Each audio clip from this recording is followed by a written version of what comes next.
주님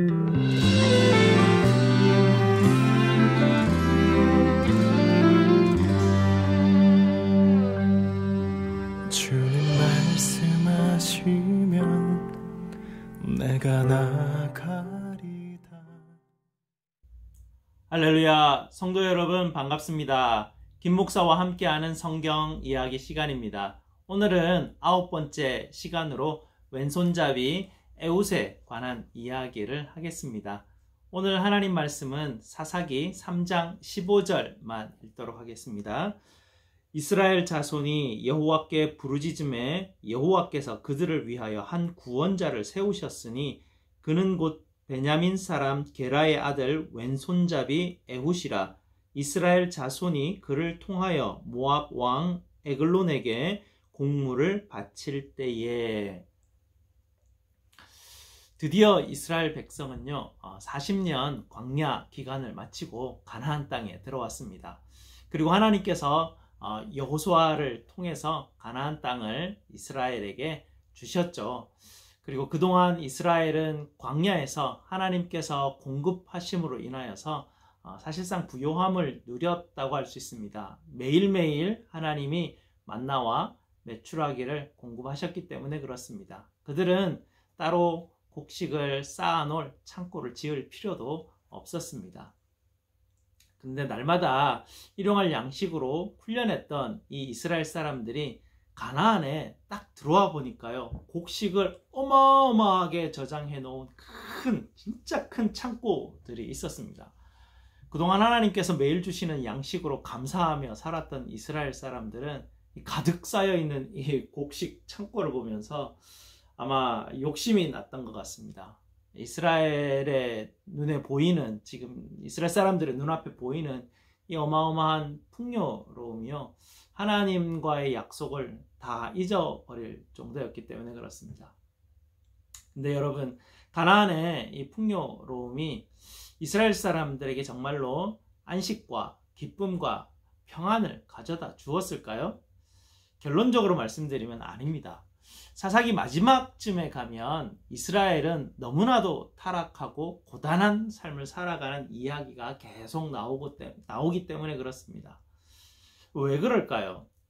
가나안에는 분명 눈에 보기에 엄청 풍요로움이 있었는데 말입니다. 이 풍요로움이 왜 이스라엘에게 기쁨과 평안을 가져다 주지 못하고 오히려 그들을 타락하게 만들고 고단한 삶을 살아가는 그런 결과를 가져다 주었을까요?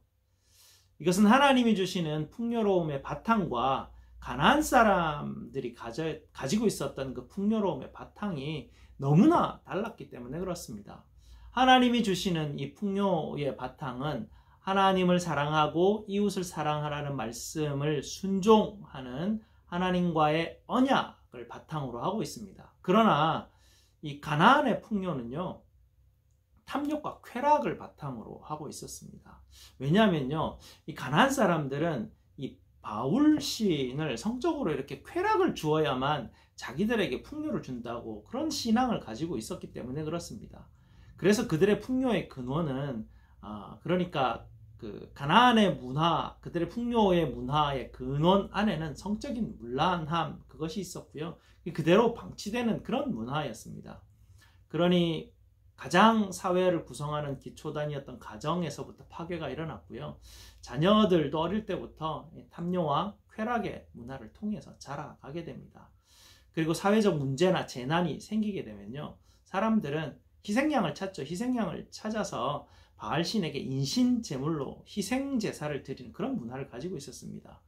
지도층에 있는 사람들이 희생양을 만들어서 사회 문제를 이제 막 해결하려고 하는 어떤 그런 그 해결 방법인데요. 지금도 그런 방법을 많이 사용하게 되죠. 그러니 사회적 약자들이 희생 제사의 희생물이 되죠. 그러니 자연스럽게 생명을 경시하는 그런 문화도 자리 잡게 됩니다. 이렇게 하나님이 주시는 풍요와 가나안 사람들이 가지고 있었던 그 풍요는 완전히 다른 근원을 가지고 있었습니다. 하나님은 참된 기쁨과 평안을 주시는 하나님께로 돌아오라고 이스라엘 백성들에게 계속 말씀하고 계시지만, 이스라엘의 눈에 보기에 좋은 이 탐욕과 쾌락을 바탕을 둔 이 가나안의 풍요, 이것을 이스라엘 사람들은 버릴 수가 없었습니다. 그래서 사사기 마지막 이야기들을 보게 되면요, 제사장이 타락하는 이야기가 나오고 서로 죽이는 이야기, 싸우는 이야기, 여자들을 납치하는 이야기로 결국은 사사기가 마무리가 됩니다. 하나님은요, 이스라엘에게 정말 참된 안식과 진정한 행복을 그들에게 선물해 주시기 위해서 그들을 약속의 땅 가나안으로 인도해 오셨지 않습니까? 그러나 이스라엘 사람들은요, 가나안의 풍요에 눈이 멀어서 바알을 섬기고 하나님을 잊어버립니다. 애굽에서 그들을 건지시고 광야 동안 그들을 먹이시고 이 복된 땅으로 인도하셨던 정말 그 하나님을 잊어버리고 맙니다. 결국은 하나님께서는 그들을 구하시기 위해서, 그리고 그들을 다시 하나님께로 바르게 돌아오게 하시기 위해서 주변 국가들을 사용하시고요, 그들을 다시 하나님께로 돌아오도록 그렇게 만드셨습니다. 이때 하나님께서는요, 사사를 세우시는데요, 사사를 세우셔서 이스라엘 주변 국가들의 폭정으로부터 그들을 건져주시죠. 하나님이 세우시는 이 사사의 원래 글자의 뜻은 재판관이라는 뜻이 있는데요, 사실은 의미는 구원자, 영적 지도자, 군대 장관, 이런 의미로 사용이 됩니다. 오늘 우리가 살펴볼 사사는 왼손잡이 에훗입니다. 이스라엘이 하나님을 배반하고 바울을 섬길 때 하나님은 바로 옆에 있는 나라 모압을 크게 강하게 하셔서 이스라엘을 속국을 삼으시죠. 그래서 18년 동안이나 이스라엘은 모압에게 엄청난 공무를 바치는 그런 고단함이 있었습니다. 이로 인해서 너무나 큰 괴로움이 있었기 때문에 이스라엘 백성들이 다시 하나님께로 돌아와서 하나님 앞에 자기들을 살려달라고 그렇게 매달리고 간구하게 되죠. 그때 하나님은 이스라엘을 모압에서 구원할 사사를 세우시는데요, 바로 에훗을 세우십니다. 이 에훗은 어느 지파 사람입니까? 오늘 말씀 보니까 베냐민 지파 사람입니다. 이 베냐민이라는 뜻은요, 오른손의 사람들이라는 뜻이거든요. 그런데 이 베냐민 지파에서 왼손잡이 에훗을 하나님이 부르십니다. 참 특이하죠. 요즘은 왼손잡이라고 하면 뭐 재주가 많은 사람 뭐 이렇게 사용될 수 있지만요, 중근동 지역에서 이 왼손잡이는 우리가 지금 생각하는 것과는 전혀 다른 의미로 사용되었습니다. 여러분 혹시 중근동 국가, 중동 국가들 한번 여행해 보신 적이 있으십니까? 요르단에서 선교 사역을 하셨던 김동문 선교사님 이야기를 들어보면요, 처음 중동 지역 국가를 여행할 때 남자들이 꽤나 당황하는 경험을 한다고 합니다. 왜냐하면 공중 화장실을 가면 소변기를 찾기 힘들기 때문에 그렇습니다. 중근동 지역에 있는 남자들은 앉아서 소변을 처리합니다. 그리고 화장실에는 화장지가 비치되어 있지 않습니다. 그래서 보통 양변기 옆에 호수가 있는데요, 물호수를 조절해서 뒤처리를 하고 뭐 그게 없으면 그냥 물을 받아서 손으로 씻어야 되는 그런 어떤 상황입니다. 이때 중동 사람들은 뒤처리를 할 때 왼손을 사용합니다. 이 왼손은 뒤처리를 하는 용도로 사용하는 손이죠. 그러니 이 문화권에서 왼손을 사용해서 사람들에게 음식을 서빙을 하면 어떻게 되겠습니까? 왜 이런 독특한 문화가 중근동 지방에 있었냐면요, 이 사람들이 입는 옷 때문에 그런데요, 여러분 중동 남자들이 입는 옷 기억나시죠? 그림을 한번 보시면요, 이렇게 남자들이 위로부터 아래로 통으로 짠 롱 원피스 같은 이런 옷을 입지 않습니까? 이런 옷을 입고 화장실 가서 용변 볼 때 앉아서 보는 게 아마 자연스러웠을 것입니다.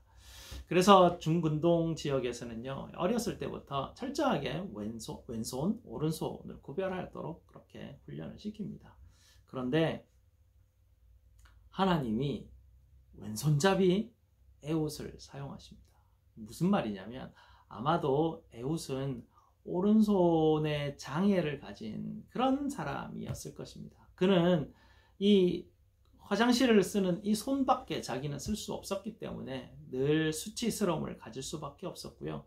아마 주변 사람들도 뭐 베냐민 아닙니까? 다 오른손의 사람들인데 혼자 왼손 이 수치스러움을 품고 살았으니 아마 가문의 이름에 뭐 먹칠한 그런 사람 좀 그런 취급받지 않았겠습니까?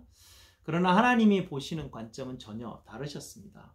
하나님은 오히려 모두가 수치스러워하는 이 에웃을 부르셔서요. 하나님이 사용하시는 구원의 도구로 하나님이 삼아 주셨습니다. 사사기를 가만히 살펴보면 하나님이 부르시는 사사들은 영웅들이 아니었습니다. 하나같이 뭔가 부족한 사람들을 하나님께서는 부르셔서 사용하셨습니다. 하나님은 이런 사람들, 이런 부족한 사람들을 사용하셔서 영을 부어주시고 그들에게 구원하는 일을 감당하게 시키셨습니다. 그런데도요, 어떤 사사들은 자기가 잘나서 이스라엘을 막 구하는 줄 알고 자기 스스로 그 영광을 받으려고 했습니다. 뭐 그런 일들이 그때만 있었던 건 아니고 뭐 지금까지 그런 일들은 계속 있죠. 하나님이 사용하시기 위해서 부르셨는데 자기가 똑똑해서, 자기가 잘나서, 자기가 능력이 있어서 사용받는 줄 아는 그런 헛똑똑이들이 우리는 가끔 볼 수가 있습니다. 하나님 앞에 부름받은 사람은요, 그저 하나님의 영광을 위해서만 사용될 뿐입니다. 내게 주어진 능력, 이것이 뭐 어디에서 왔겠습니까? 모두 하나님이 내게 주신 능력 아니겠습니까? 주께서 거두어 가시면 나는 아무것도 아닌 그런 존재이죠. 하나님은 장애를 가진 이 에웃을 부르셔서 사사로 세우셨습니다. 사사로 세워진 에웃은 이스라엘의 피와 땀이 배인 이 곡물을 바치러 이제 모압을 향하여 가게 되는데요. 에웃은 이번 곡물 조공을 바치는 이 일을 통해서 한 가지 계략을 가지고 있었습니다. 그는 허벅지 안에 양날이 선 단검을 숨기고 모압 왕을 시해할 그런 어떤 계획을 좀 세웠습니다. 그런데요, 왕의 지근거리에서 지키는 무사들이 많지 않습니까? 어떻게 될지 알 수가 없습니다. 어떻게 되었을까요? 이 에웃은 최대한 기회를 엿보기 위해서 모압 왕에게 제안을 합니다. 제게 비밀 정보가 있는데요, 당신과 당신에게만 제가 말씀드리고 싶습니다. 주변 사람들을 좀 물려주셨으면 좋겠습니다. 라고 그렇게 청을 합니다. 근데 웬일인지 모압 왕은 다른 사람들을 다 물리치고 에훗만 그 방으로 들어오도록 허락을 합니다. 그런데 이 부분에서요, 성경이 이 상황을 설명하고 있는데 이 부분을 한번 읽어보겠습니다. 20절 말씀인데요, 이렇게 되어 있습니다. 에훗이 그에게로 들어가니 왕은 서늘한 다락방에 홀로 앉아 있는 중이라 라고 그렇게 되어 있습니다. 이게 무슨 말입니까? 모압 왕이 있는 그 방이 서늘한 방이라는 그런 의미일까요? 그게 아니고요, 여기에 비밀이 있는데요, 서늘한 다락방이라는 표현은요, 당시에 화장실을 의미합니다. 당시 건물은 지붕 옥상이 평평하지 않았습니까? 그 평평한 지붕 옥상에 통풍이 잘 되는 구조로 화장실을 만들어 놓습니다. 이곳이 옥상에 있고 서늘한 곳이기 때문에 그때 사람들은 화장실이라 뭐 이렇게 쓰지 않고 고급스러운 표현이라고 서늘한 다락방 이렇게 불렀었던 것 같습니다. 상황을 한번 상상을 한번 해보시기 바랍니다. 그러니까 당시 모압 왕이요, 에웃을 들어오라고 한 뒤에 갑자기 배가 아파서 화장실을 갔다는 그런 사실을 우리가 알 수 있습니다. 그런데 이 사사 에웃이 모압 왕의 방에 들어갔을 때 뭐 왕은 화장실 갔으니까 없었죠. 근데 왕이 어디 갔지? 라고 기다리고 있는데 갑자기 위에서 뭔가 민망한 볼일 보는 소리가 아마 들렸지 않겠습니까? 이때 에웃이 하고 왕이 서늘한 다락방 화장실에서 큰일을 보고 있구나라는 것을 눈치채게 됩니다. 형잡이 에웃은 하나님이 주신 기회라 생각하고 바로 올라가서, 주저하지 않고 바로 올라가서 왼손으로 칼을 뽑아서 모압 왕을 찔러서 죽입니다. 손에 힘이 얼마나 강했던지요, 칼자루가 몸에 따라 들어가기까지 했다고 합니다. 큰일을 본 뒤라고 해서 이 왕이 아무런 대처도 할 수 없이 그냥 자기 용변본 위에 그냥 주저앉아서 죽습니다. 가느다란 목소리로 옥상에서 자기 살려달라고 했겠지만 문 밖에 있었던 신하들은 아무도 그 소리를 들을 수가 없었습니다. 신하들은 왕이 뭐 서늘한 다락방에서 용변 보고 계신다 생각하고 있으니 밖에서 뭐 기다려야죠. 계속 아무 소리도 들을 수 없었습니다. 그 사이에 에훗은 뒷문으로 나와서 문을 걸어 잠그고 유유히 사라져 버립니다. 하나님은 이렇게 에훗을 사용하셔서 모압을 물리치게 되죠.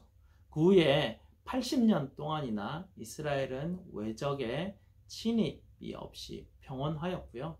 에훗은 아마 하나님의 말씀대로 이스라엘 백성들을 인도하는 사사의 역할을 했을 것입니다. 성도 여러분, 세상의 풍요로움은 마치 파랑새를 쫓는 것과 같습니다. 거기에는 평안과 기쁨이 있는 것이 아니라 결국에는 고난은 밖에 없습니다. 하나님이 매일 주시는 일용할 양식의 풍요로움의 그 원리를 배우시기 바랍니다. 하나님 사랑 그리고 이웃 사랑을 순종함으로 말미암아서 하나님이 날마다 우리에게 약속하신 일용할 양식, 그 원리이죠. 여기에 바로 참된 기쁨과 평안과 안식이 있습니다. 그리고 여러분, 장애를 가지거나 어떤 약한 면이 있는 사람들을 여러분 무시하지 마시기 바랍니다. 왜냐하면 하나님은 이런 사람을 드셔서 또 하나님의 일을 하게 하시는 분이시기 때문에 그렇습니다. 이런 사람들을 가리시거나 차별하거나 무시하지 마시기 바랍니다. 어떻습니까? 하나님은 나 같은 사람, 죄 많고 고집 많은 사람도 부르셔서 또 능력 좀 주셔서 하나님 사용하시는데요.